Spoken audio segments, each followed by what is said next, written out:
ایسا ہی انسان کے دل کی بھی ایک قسم کی غذا ہے، غذا ایک قسم کی غذا نہیں ہے۔ نفس کی طرف جھک گیا تو نفس کی طرح دنیا جو ہے دل کی غذا رہتی ہے،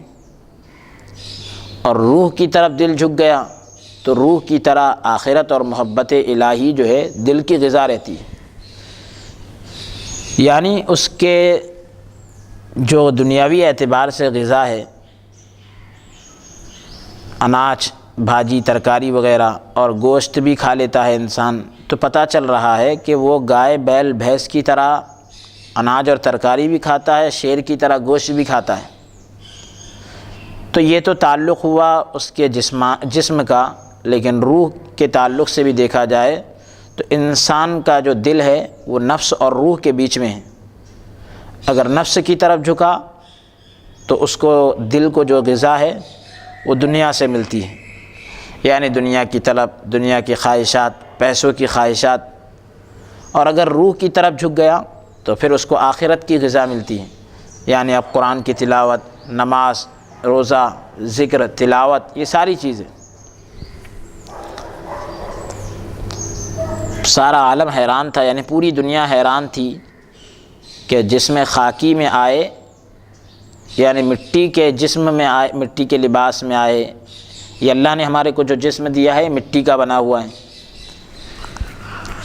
تو ہم اس میں آئے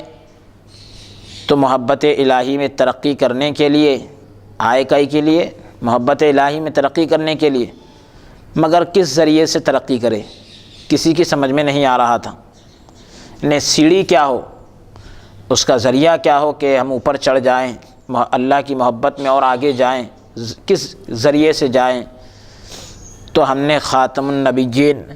حضرت محمد صلی اللہ علیہ وسلم کو بھیج کر یہ مشکل راز کھول دیا، اور حضور صلی اللہ علیہ وسلم نے سمجھایا کہ روح کی فطرت میں آخرت اور محبت الہی، یعنی روح کی فطرت میں بائی نیچر اس میں جو ہے آخرت اور اللہ کی محبت اس کی غذا ہونے کی وجہ سے، اور نفس کی فطرت میں دنیا غذا ہونے سے عذاب اور ثواب کا دار و مدار نہ روح پر ہے اور نہ نفس پر ہے۔ عذاب اور ثواب کا جو دار و مدار یعنی جو ڈیپینڈ ہے وہ روح پر بھی نہیں ہے، نفس پر بھی نہیں ہے۔ دل کی فطرت میں تو کوئی ایک خاص غذا نہیں ہے، دل کی فطرت میں کوئی غذا خاص نہیں ہے۔ دل اگر نفس کی طرف جھکا تو دنیا اس کی غذا بن گئی، دل اگر آخرت کے روح کی طرف جھکا تو آخرت اس کی غذا بن گئی۔ تو اب دل کے اختیار میں ہے، چاہے تو روح کی صحبت میں رہے اور روح کی طرح آخرت اور اللہ کی محبت کو غذا بنائے اور جنت کا حقدار بن جائے، یا چاہے تو نفس کی صحبت میں رہے، یعنی نفس کے سنگت رہے، نفس کے ساتھ رہے اور دنیا کو غذا بنا لے۔ یہ دل کے اختیار میں ہے، کیونکہ بتلایا گیا کہ دل جو ہے نفس اور روح کے بیچ میں ہے۔ تو اب اگر یہ نفس ہے، یہ روح ہے، تو اگر دل نفس کی طرف جھکا تو دنیا کو چاہے گا، دل اگر روح کی طرف جھکا تو آخرت کو چاہے گا۔ تو اب پتہ چل رہا ہے کہ دل کے اختیار میں ہے کہ وہ غذا کس کو بنانا چاہ رہا ہے۔ اگر وہ روح کی صحبت میں رہا تو آخرت اس کی غذا بنے گی، اگر وہ نفس کی صحبت میں رہا تو دنیا اس کی غذا بنے گی۔ اس لیے حضور صلی اللہ علیہ وسلم نے فرمایا، اے انسان، جب تو دنیا میں محبت الہی یعنی اللہ کی محبت میں ترقی کرنے کے لیے آیا ہے تو نفس کی صحبت میں ہرگز نہ رہنا۔ اگر تو اللہ کی محبت میں پروان چڑھنا چاہتا ہے، آگے جانا چاہتا ہے، بلندی پر پہنچنا چاہتا ہے تو نفس کی صحبت میں کبھی مت رہنا۔ دل سے کہا جا رہا ہے تو روح کی صحبت میں رہ کر اللہ کی محبت میں ترقی کر کے دنیا میں آنے کے مقصد کو پورا کرنا۔ اس لیے صاحبو یعنی اے دوستو، دل سے کہو کہ اے دل، یعنی اپنے دل کی طرف متوجہ ہو جاؤ، اپنے دل کی طرف مخاطب ہو جاؤ، اپنے دل سے کہو اے دل، خدا کے لیے سنبھل جا، یعنی اللہ کے لیے سنبھل جا، اپنی خبر لے، یعنی اپنے بارے میں کچھ پتہ کر۔ تو سمجھا ہوگا کہ میں نفس کی طرح دنیا کو اپنی غذا بناؤں گا تو میرا کچھ نہ ہوگا، اگر یہ سمجھ رہا ہے تو غلط سمجھا ہے۔ یعنی تو یہ سمجھ رہا ہے کہ جیسے نفس کی غذا دنیا ہے اور میں نے بھی دنیا کو اپنی غذا بنا لیا تو میرا کیا بگڑنے والا ہے، تو اگر ایسا سمجھ رہا ہے تو بالکل غلط سمجھ رہا ہے۔ تیری فطرت میں دنیا کو غذا بنانا نہیں ہے، تو پھر تیری نجات، پھر کیسے تیری نجات نفس کی صحبت میں رہنے سے ہوگی؟ یعنی اگر تو نفس کی صحبت میں رہے گا تو پھر تیری نجات نہیں ہوگی، تیری مغفرت نہیں ہوگی۔ دیکھ اے دل، اپنے دل کو نصیحت کر رہے ہیں، دیکھ اے دل، تو نفس کی صحبت میں برباد ہو رہا ہے، نفس کی سنگت میں رہ کر، نفس کے ساتھ رہ کر برباد ہو رہا ہے۔ اور جیسے گیہوں میں کیڑا وغیرہ ہو تو جیسے اس میں کیڑا رات دن رہتا ہے، اے دل اگر تو رات دن دنیا ہی میں رہا اور دنیا ہی کو اپنا مقصد بنا لیا تو یاد رکھ تیرا ٹھکانہ دوزخ ہے، یعنی تیرے رہنے کی جگہ پھر جہنم ہے۔ اے دل، جب تو دنیا کو اپنا مقصود یعنی دنیا کو اپنا مقصد بنائے گا تو خدا کو بھول جائے گا، رسول اللہ صلی اللہ علیہ وسلم کی نصیحتیں تجھے یاد نہیں رہے گی، آخرت کو پیٹھ پیچھے پھینک دے گا، یعنی آخرت کو نظر انداز کر دے گا، آخرت سے غافل ہو جائے گا۔ جنتیوں کے اوصاف، جو جنتیوں کی صفتیں ہوتی ہے، تیرے سے بالکل چلے جائیں گے، یعنی جنتیوں کے جو عادتیں ہیں تیرے اندر سے نکل جائے گی۔ رذیل اوصاف یعنی بری صفتیں تجھ میں پیدا ہو جائیں گی تو پھر تو انسان نہیں رہے گا بلکہ جانور بن جائے گا۔ اس کا نمونہ دیکھنا ہو، یعنی اگر اس کی ایک مثال دیکھنا ہو تو امیر المومنین حضرت علی رضی اللہ عنہ کے قاتل، یعنی حضرت علی رضی اللہ عنہ کو جس نے قتل کیا تھا، ابن ملجم اس کا نام تھا۔ تو حضرت علی رضی اللہ عنہ کے قتل کرنے والے ابن ملجم کو اور یزید کو اور اس کے ساتھیوں کو دیکھو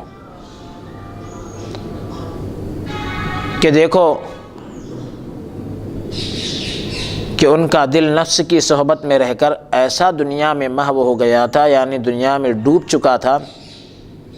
اور ایسا مست ہو گیا تھا کہ نہ تو ان کو خدا یاد تھا نہ رسول یاد تھا، نہ رسول اللہ صلی اللہ علیہ وسلم کے ارشادات یعنی آپ کے فرمان یاد تھے۔ رسول اللہ صلی اللہ علیہ وسلم کو تشریف لے جا کر بہت دن نہیں ہوئے تھے، یعنی حضور صلی اللہ علیہ وسلم کو پردہ کر کے کچھ زیادہ عرصہ اور کچھ زیادہ وقت نہیں گزرا تھا۔ کل کی بات تھی، یعنی بالکل ایسا لگ رہا ہے کہ ابھی وہ کل کا ہی واقعہ تھا۔ آپ نے ارشاد فرمایا تھا کہ جب جانور کو ذبح کرو تو پانی پلا کر اس کے تر حلق پر چھری چلاؤ، یعنی پہلے جانور کو پانی پلا دو اور اس کے بعد پھر اس کو جو ہے اس کی گردن پر چھری چلاؤ، اس کے حلق پر چھری چلاؤ، اور ایک جانور کو دوسرے جانور کے سامنے ذبح نہ کیا کرو، ایک جانور کے سامنے دوسرے جانور کو نہ کاٹو۔ ہائے افسوس، رحمت للعالمین یعنی نبی کونین صلی اللہ علیہ وسلم کے اس ارشاد کا، یعنی آپ کے اس فرمان کا یزید کو اور یزیدیوں کو کچھ خیال نہ رہا۔ امام حسین رضی اللہ عنہ کو جن لوگوں نے قتل کیا، ان لوگوں نے یہ بھی نہیں سوچا کہ نبی کونین صلی اللہ علیہ وسلم نے تو یہ بتایا کہ جب ایک جانور کو بھی کاٹو تو اس کو پہلے پانی پلاؤ، اس کے بعد اس کو کاٹو۔ اسی طریقے سے ایک جانور کے سامنے دوسرے جانور کو ذبح نہ کرو۔ امام حسین رضی اللہ عنہ کے پیاسے حلق پر انہوں نے کتنی بے دردی سے چھری چلا دی۔ شہیدان کربلا کو، یعنی کربلا میں شہید ہونے والے کو ایک کے سامنے ایک دوسرے کو ذبح کر دیے۔ اس کی کیا وجہ تھی؟ بھئی نبی کونین صلی اللہ علیہ وسلم تو فرما رہے ہیں کہ جانور کو بھی پانی پلا کر ذبح کرو، پیاسا جانور کو بھی نہ مارو، لیکن یہ لوگ کتنی انسانیت سے دور ہو چکے تھے، یزیدی لوگ، کہ نواسہ رسول کو پیاسا رکھ کر شہید کر رہے ہیں۔ اس کی کیا وجہ تھی؟ اس کی یہی وجہ تھی کہ ان کا دل نفس کی صحبت میں ایسا مر مٹا تھا اور ایسا مست ہو چکا تھا کہ دنیا ہی دنیا ان کے سامنے تھی، پیش نظر تھی، مطلب سامنے تھی، آخرت ان کو بالکل یاد نہ رہی تھی۔ اس کے برخلاف امیر المومنین حضرت علی رضی اللہ تعالیٰ عنہ کو اور حضرت امام حسین رضی اللہ عنہ اور شہیدان کربلا یعنی کربلا میں شہید ہونے والوں کو دیکھ لو کہ ان کا دل روح کی صحبت میں رہ کر، روح کی سنگت میں رہ کر محبت الہی میں کامل ہو گیا تھا، یعنی اللہ کی محبت میں مکمل ہو چکا تھا۔ آخرت ان کے سامنے تھی، جنتیوں کے اوصاف یعنی جنتیوں کی صفات ان میں پیدا ہو گئی تھی۔ تسلیم اور رضا یعنی کیا مطلب؟ تسلیم کے معنی آتے ہیں مان لینا، اور رضا کے معنی ہوتے ہیں خوش ہو جانا، راضی ہو جانا، یعنی اللہ تبارک و تعالیٰ اور اس کے حبیب پاک صلی اللہ علیہ وسلم کی طرف سے جو کہا گیا وہ مان لینا، جو اللہ اور اس کے رسول کی طرف سے جو کیا گیا اس پر راضی ہو جانا۔ تو تسلیم اور رضا ان کی صفت بن گئی تھی۔ خدا اور رسول کی محبت میں اور دین کی طرفداری میں اپنی جان کی بھی پرواہ نہ کیے، اللہ کی راہ میں اپنی جان دے دیے۔ مسلمانوں اب عبرت لو، یعنی اب نصیحت حاصل کرو، نفس کی صحبت میں ہرگز نہ، نفس دل کو جو ہے نفس کی صحبت میں ہرگز مت رکھو، ورنہ تم میں بھی ایسے ہی برے اوصاف یعنی بری صفات پیدا ہو جائیں گی۔ اور اپنے دل کو روح کی صحبت میں رکھا کرو